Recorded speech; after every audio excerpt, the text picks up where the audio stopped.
सुरुवातीलाच बातमी आहे अजित पवारांच्या वक्तव्याची।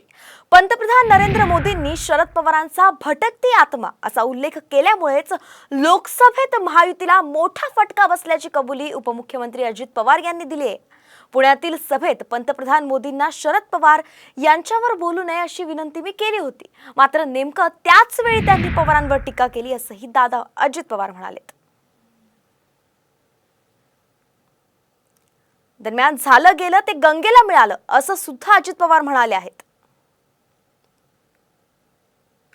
मागच्या वेळेस ज्या काही घटना घडल्या त्याच्या संदर्भामध्ये झालं गेलं ते गंगेला मिळालं। आता आम्ही नव्या उमेदीनं लोकांच्या समोर चाललेलो आहे। मी स्वतः तरी ठाम ठरवलेलं आहे की हे सगळं होत असताना आपण फक्त विकासाचं बोलायचं।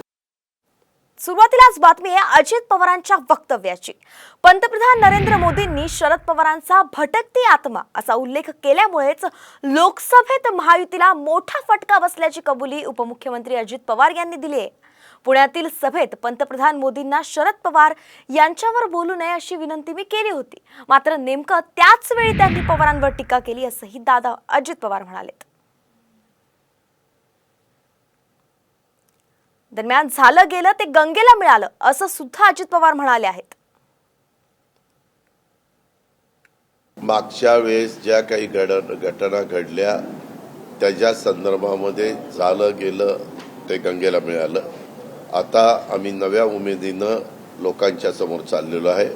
मी स्वतः तरी ठाम ठरवलेलं आहे की हे सगळं होत असताना आपण फक्त विकासाचं बोलायचं।